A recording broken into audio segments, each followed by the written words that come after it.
Today we have Alexandra here. She's the CEO, CEO of Empress Royalty. So we have a session with some royalty companies, and maybe you just start slowly because people are coming. Yeah? I will. Can you guys hear me? Okay, there we go. Empress Royalty. We offer a strategic approach to investing in gold and silver, and we recently just announced that we brought in the well-respected, known mining investor, Rick Rule, to help us grow, keep us on the path to rapid growth and value creation. Forward-looking statements also available on our website. Empress Royalty. We create new royalties and/or streams to get mines into production. We currently have a portfolio of 17 investments, forecasting about $29 million of revenue coming into the end of 2025. Management and board have over 250 years' experience and completed over $6 billion in mining finance transactions, which also gives us a unique access to deal flow. We have a strong portfolio and a robust pipeline of opportunities to further expand our business. What are royalties and streams? A royalty is where we invest in a company and receive revenue from production. A stream is where we invest in a company and are able to buy silver or gold at a discounted price. At Empress, we do a combination of both royalties and streams. The investment benefits for a shareholder: you're getting leverage to the gold and silver price, you're getting access to a globally diversified portfolio of assets, you're getting limited exposure to capital and operating costs compared to typical mining companies, and it's scalable growth with low overhead. There's been a lot of new entrants to the royalty and streaming space, especially in the last 2 years, and we really view there's 3 types on the junior side. There's the exploration generation. So it's early stage, typically inexpensive to acquire, but there's the expiration risk. No guarantee it'll turn into a mine and ever bring any revenue in for the royalty or streaming company. Then there's the trading acquisition companies where you're buying third-party royalties. It's become a crowded place, part of a crowded marketplace. You're part of a competing bid process and typically paying a premium. And there's also no direct relationship with the mining company. At Empress, we're focused on the creation and origination of new investments, helping mines finance their projects to get into production or expand upon production capacity, and we have a direct relationship with the company. Here are those 2 charts. The first one is looking at royalty companies outperforming the price of gold and the Gold Miners ETF, and the second one is showing the life cycle of a royalty company. At Empress, we're in stage 1. We've only been around for 2 years, just developing our portfolio out. We believe with our strategy, we should be quickly on the path to stage 2, rapid growth. Our investment manager is Endeavour Financial. The managing director of Endeavour Financial is David Rhodes, who's also our executive chairman. This gives us access to not only investment opportunities, but their team of mining engineers, financial analysts, geologists, to quickly vet deals, structure, and execute on them. When we move into our investment focus and criteria, we look at from 6 directions. We're looking at development and production stage projects. We're looking at small to mid-tier size companies, both public and private, and we only look at gold and silver, so we truly are a pure play precious metals royalty company. We look globally. We're currently in Mexico, Peru, and Mozambique, and our investment size is anywhere from $500,000 to $25 million. The sweet spot for us really right now in our growth is about a $2 to $10 million investment, and all of our investments have a strong ESG focus. Moving to the portfolio, the first one I want to talk about is Cerro Antipite. This is a mine that was started by Buenaventura in 2002 and purchased by a private group called Sierra Sun in Peru. They produced over 1 million ounces to date. This is a project where, being a private company, they wanted to expand their production from 750 tons to 1,000 tons per day, and we structured this financing through a gold stream. We invested $10 million. We get 4.5% of their gold, up to 11,000 ounces, and then we have a life of mine stream on that project, and we're buying at 20% of spot price. The economics for Empress is we're getting about $2 million cash flow into Empress, the net asset value is $15 million, and the IRR is 17%.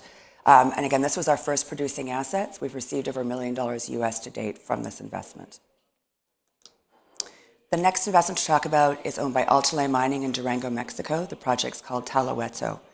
This was a project where they had some debt, some equity, and then they needed additional financing to move the project forward, and we invested $5 million as a silver stream.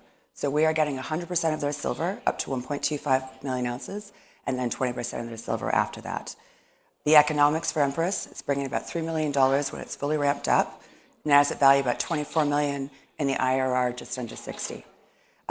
This project, we've received the first silver payments for the last 2 quarters, and this one's just ramping up. They should be at about 500 mil commercial production by the end of this year, going up to 1,000 additional ball mill next year, and bringing in even further revenue for Empress. We have another one in Mozambique owned by a group called MMP. We structured this as a gold royalty. We invested $3 million to help them advance from construction into production. We've got just over a 3% royalty, and it becomes a 1% life of mine royalty. The annual cash flow for us in this investment is $1.5 million. The net asset value is 6, the IRR 30%.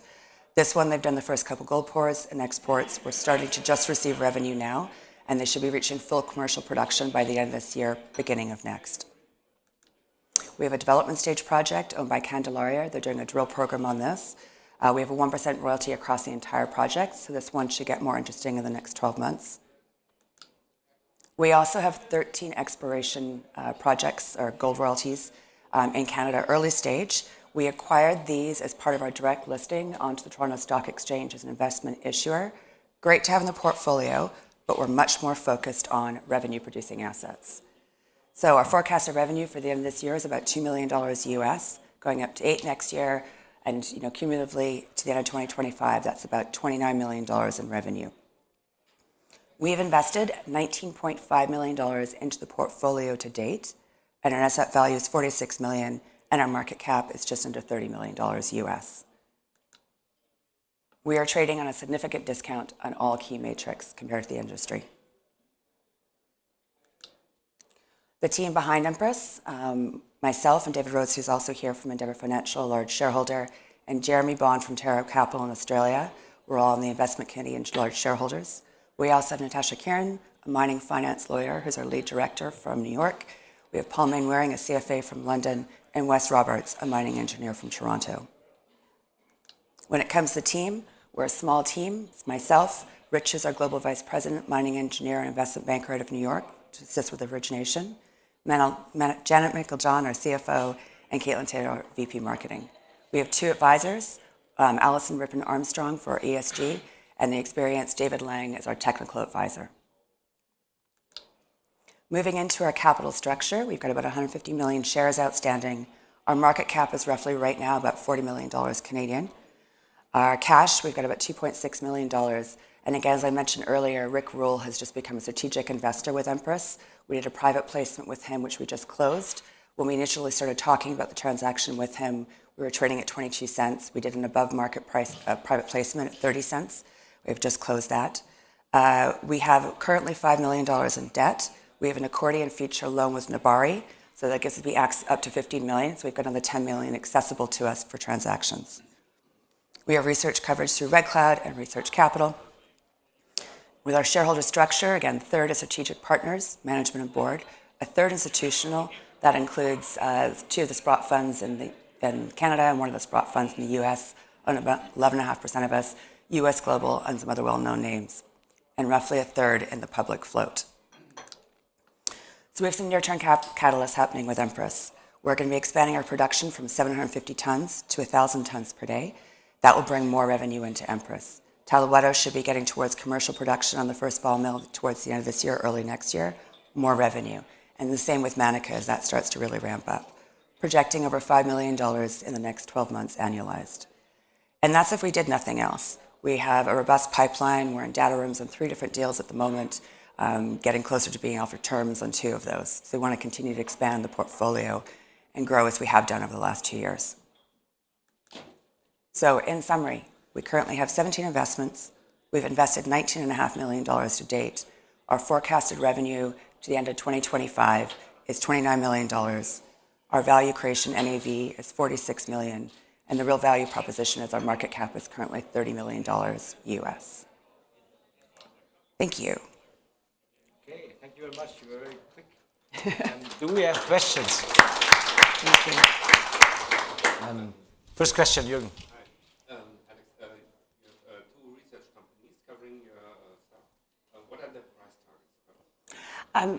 Due to the regulations we have with the lawyers, I'm not unfortunately allowed, but we can, if you reach out, I can put you in touch with the analysts and you can get the reports from them. More questions? So maybe one from me.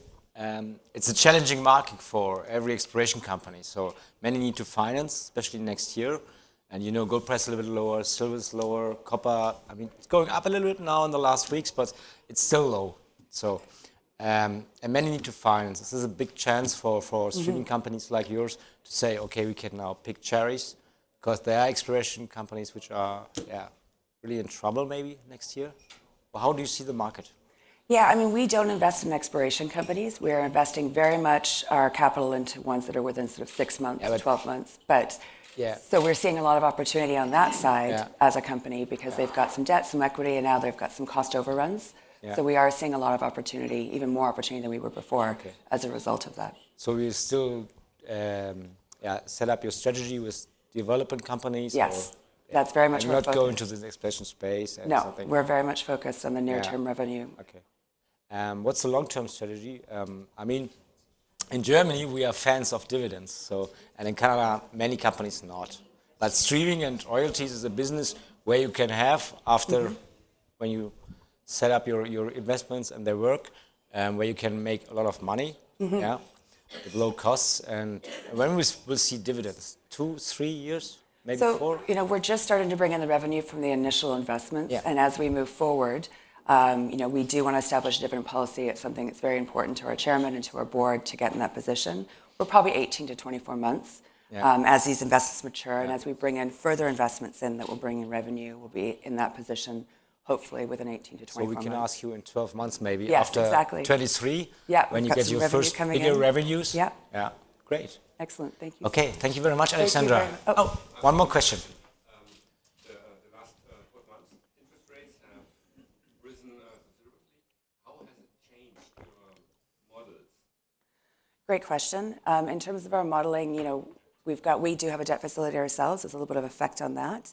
But we're using pretty conservative forecasting using a 5% discount. So we're pretty comfortable with where we're looking at our numbers and our projections for the last 6 months. Great. Thank you. It's 10% plus LIBOR. But that facility is a short-term 2-year facility. We're already a year into it. And we put that in place to allow us to finance some of the options, but we'll obviously be refinancing that soon. Okay. Thank you very much, Alexandra. She will be here the whole day for one-to-ones. If you have questions, please get in contact with her. Thank you so much. Thank you very much.